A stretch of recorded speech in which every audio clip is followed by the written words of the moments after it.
Online ka ba ngayon? Naririnig mo kami?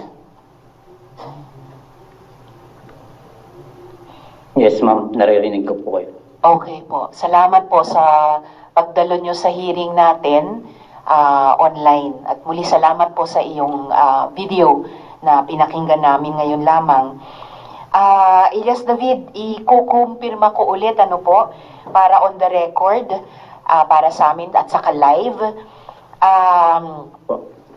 At bago po yun, no, for the record din, dear colleague at resource persons, ito pong testimony ni Elias David, itatanong ko rin po sa kanya, mukhang nagko-corroborate sa unang testimony, nung unang hearing natin ni Elias Jerome, doon nakaupo last time. So Elias David, ikumpirma ko nga po ulit, para on the record namin at saka live, no? Ikaw ay apo ni Apollo Kibuloy, tama? Kadugo mo siya. Yes, ma'am. Apo niya po ako. Okay. Nung una po, natatakot kang lumabas, sabi mo, at ikwento ang iyong kwento. Bakit ka natakot? Natatakot ako, ma'am, simula nung lumabas kami dahil puno ng bully yung ginagawa sa amin ng mga ibang worker.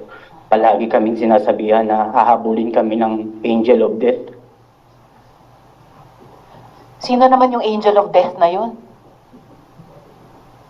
Hindi ko po masabi kung sino po yun, ma'am, kasi nung taong 2018,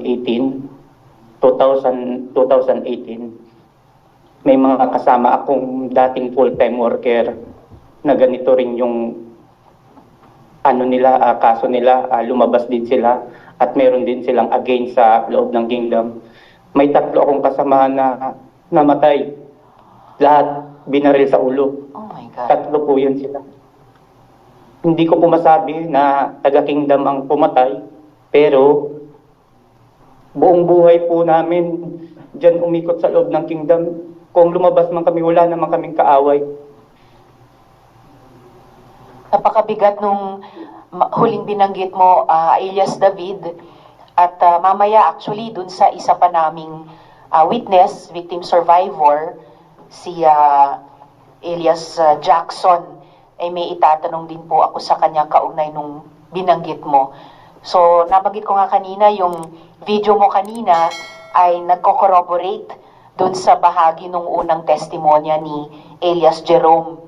At mamaya naman, dun kay Elias Jackson, itatanong ko rin itong huling binanggit mo na may 3 kang kasama na lumabas din, naabuso sa loob ng kingdom kaya umalis. At kalaunan, bagamat sabi mo nga hindi mo naman masasabi kung taga-kingdom ang gumawa, pero kalaunan napatay sila dahil sa pagbabaril sa ulo. Babalikan ko po yan, Elias David, mamaya kay Elias Jackson. So, sa kabila nitong takot mo, sa kabila nitong alam mong may 3 ka pang dating kasama na pinatay, ano ang nagbigay sa iyo ng lakas loob na magsalita ngayon? Ang nagbigay ng lakas ng loob po sa akin, simula nung nakita ko po doon sa unang hearing, yung about kay Senyor Aguila, halos magkaparehas lang po. At nabigyan din ng katarungan yung mga biktima doon. Kaya yun ang alam ko na baka bigyan din kami ng katarungan at dinigin din kami. Yun din ang layunin ng komite, Elias David, na kung ano po yung findings na mapatunayan namin ay makatulong sa inyong lahat na victim survivors na makahabol ng hustisya mula sa ating gobyerno. Mabutit na nasubaybayan mo pala yung isa naman naming investigasyon dito sa Senado tungkol kay Senyor Aguila at mabutit nabatid mo na nagsimula rin silang magkaroon ng pirasong katarungan, no, hanggang sa ngayon. At ako'y nagpapasalamat talaga. Kami po sa Senado ay nagpapasalamat sa kanila, mga testigo noon, kay Senyor Aguila, at ako'y nagpapasalamat ngayon sa inyo, mga testigo ngayon sa aming investigasyon tungkol kay Apollo Kibuloy. Tama ba, Elias David, na kasama mo yung witness nga natin nung nakaraan, yung binanggit kong si Elias Jerome, kasama mo, sabay kayong binartolina, pareho kayong nilagyan ng sili sa mata at saka sa ari, at pareho kayong inutusang iumpog ang ulo nyo sa pader hanggang dumugo? Yes, ma'am. Magkasama po kami. Opo. At tulad ni Elias Rene kanina lang, nagtrabaho ka rin sa SMNI, tama ba? Yes, ma'am. Cameraman po ako sa SMNI. Okay. Diyan po ako nagjo-duty sa Senate, Congress, Oh, minsan sa Malacanang Presscon, sa NEB. dito mismo sa Senate, nakapag-duty ka na pala. Yes, ma'am. Oh, Nakapag-duty na po ako dyan. okay. Pati sa House, pati sa Malacanang bilang cameraman Yes, ng SMNI. Yes, ma'am. Okay, so naging kasama ka pala namin sa trabaho dati. Nadagdagan lang yung Yes. dahilan na gusto naming marinig ang iyong katotohanan at makatulong kung sakali, no, sa paghahanap po ng hustisya. Elias David, narinig mo kanina yung testimonya ni Elias Rene, ano? Yes, ma'am. Okay. Kaya mo bang kumpirmahin, ito nga, yung sinabi din ni Elias Rene na wala kayong sweldo noon bilang mga empleyado? Yes, ma'am. Diyan kasi sa loob ng kingdom, ma'am, lahat ng mga nilalagay nila diyan sa TV station, lahat yan experience lang. Magsimula sa cameraman, lahat yan experience. Tinuturuan lang, wala pong sahod yun. Kahit po yung mga reporter diyan at yung mga angkor, Wow. wala rin sahod po dyan. Pero yung mga main anchor, katulad ni dati ni Mike Abe, may sahod yun. At yung ibang kilalang mga angkor. Pero yung iba po dyan, mga worker ni Pastor Kibuloy, walang mga sahod yan. May Walang outsiders, ano po, Elias David? Wala pong mga benepisyo. So, kino-confirm mo yung sinabi ni Elias Rene kanina, walang sahod, walang benepisyo. Pero may outsiders din sa SMNI, di ba? Gaya ni Lorraine Badoy. Yes, ma'am. Yung mga outsiders tulad ni Lorraine Badoy, may sweldo ba sila sa SMNI?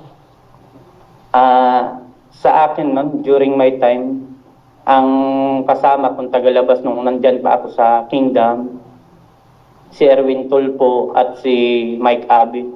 Yun yung time ko. Pero ngayon, hindi ko na po nabutan yan si Ma'am Lorraine Si Badoy. Miss Lorraine, okay. Salamat po. So, ang huling tanong ko sa inyo sa ngayon, kasi yung unang tanong ko sa iyo kanina ay talaga bang apo ka ni Apollo Kibuloy? Sabi mo, oo. Wala ka namang dahilan siguro para siraan ang sarili mong lolo, ano? Yes, ma'am. Wala po akong ibang dahilan. Ang inaano ko lang, siya mismo ang tinawag niya kasi ako nung time na hinuka kami, tumawag siya, minention niya yung pangalan ko. Ipinahiya niya ako sa harap ng maraming tao. Mahigit 2,000 tao yun, mga full-time worker. Doon niya sinabi sa amin kung ano ang mga parusang gagawin sa amin. Katulad ng paglagay ng sili sa mata, pagpakain ng sili, at paglagay ng sili sa ari. So, tinawag kang by name ni Yeah, Kibuloy nung hook up na yon. So, kilala kanyang personal. kilala niya po akong personal, ma'am, dahil nakapag-usap na kami ng personal dati. So, kinikilala kanyang bilang apo niya. Hindi ko lang po, ma'am, alam kasi, ma'am, pag worker ko, ma'am, pag punta ko sa Davao, ang nakipag-usap sa akin, yung administrator niya, si Ingrid Canada. Siya yung nag-offer sa akin na mag-aral sa Jose Maria College sa GMC. Pero hindi po yun natuloy dahil sumunod na araw noon, binigyan na ako ng ticket sa barko. Biyahe kami ng Manila. Kasama ko yung mahigit 300 na bagong full-time, karamihan nun minor de edad kagaya ko. 300 na karamihan ay menor de edad pa. Yes, ma'am. So, nakapag-usap kayo ni Pastor Quiboloy, kilala kanyang personal, binanggit niya ikaw by name dun sa hookup, pero hindi mo sigurado kung alam niyang ikaw ay apo niya. Alam niya, ma'am, na apo niya ako. Alam niya. Dahil ang pangalan ko ay pangalan ng asawa ng kapatid niya. Okay. So, alam niya. And yet, sinapit mo rin ang ganyang klasing mabagsik na parusa kahit ikaw ay kadugo ni Quiboloy. Huling tanong na lang sa akin sa ngayon, no, Elias David, dito sa walang sahod, walang benepisyo, ang mga ordinaryong empleyado, ang mga full-time workers ng kingdom na pinatatrabaho sa SMNI. At yung tungkol sa tanong ko sa mga outsiders, alam po ba ng mga outsiders ang ginagawa sa full-time workers tulad ninyo? During my time, ma'am, hindi po alam. Nung nagtatrabaho po ako bilang cameraman, minsan dyan sa lodge sa Senate, kung saan nag-iipon-ipon yung mga cameraman, minsan nagtatanong sila, sinasabi nila sa akin kung magkano daw ang pasahod sa amin ni Pastor. Pero na-briefing na po kami dati. Pag may magtanong sa amin kung magkano ang sahod, sasabihin lang namin na mga scholar kami ni Pastor, siya ang nagpapaaral sa amin. Pero hindi po kami pinag-aral. Pareho pala kayo ni Elias Rene kanina, pinangakuan makapag-aral, pero hindi naman talaga tinupad yung pangakong iyon. Year 2007 po, ma'am, nagpaalam ako kay Marlon Rosete na mag-aaral ako. Pinaaral nila ako, ma'am, sa Matay National High School sa may Project 8. Pero hindi rin po ako nakapagtapos dahil kagaya ng sinabi ko, ma'am, kada hapon magtitinda ka, magsusulisit ka. Tinamad na ako, ma'am, kasi, ma'am, walang time para mag-aral. Puro tinda, puro solicit, harana. May harana pa. Eh talagang pag ganyan ang trabaho mo, ginawa kang working youth, hindi ka talaga makakapag-aral. Elias David. So, at sabi mo, hindi, sa pagkaalam mo, hindi alam ng mga outsiders na walang sahod at walang benepisyo ang full-time worker sa SMNI. Diyos ko, nandito ka pa pala sa Senate noon.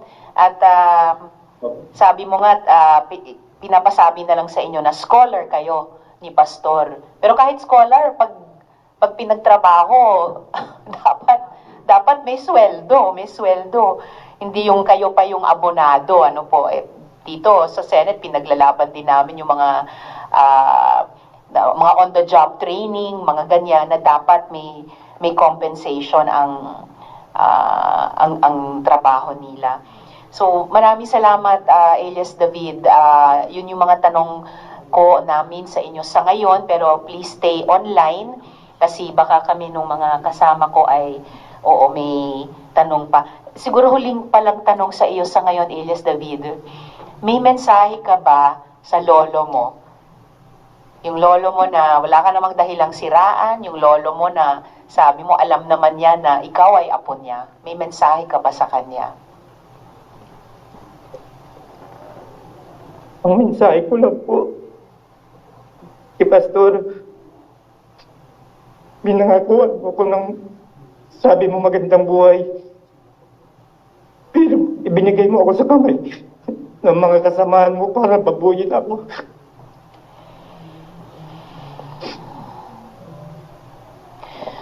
Halos buong buhay ko, inalay ko sa'yo. Pero ganun ang ginawa mo sa akin.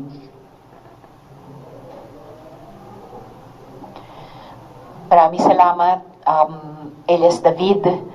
Naririnig po namin at sana maririnig din ni Quiboloy ang taos-puso mong mensahe.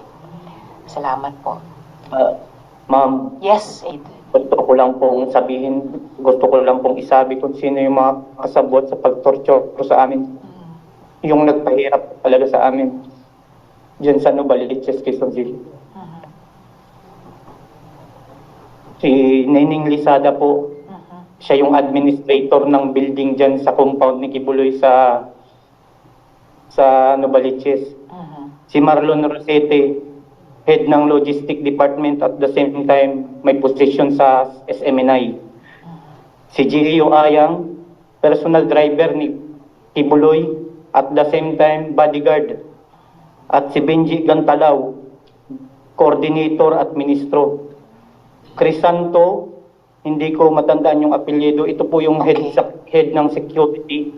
At itong dalawang security guard na si Percival Caparos at si Rene, sila po yung nag-prepare ng 4 na baon ng nyug na punong-puno ng dinikdik na sili para ilagay sa mga mata at sa buong katawan namin. Maraming salamat, Elias David. Kukunin namin yung tamang spelling sa mga pangalang ito para isama sa pagdinig at posibleng imbitahin para sumagot sa mga tanong ng komite. Very well noted po, Elias David. Maraming salamat sa iyo. Salamat.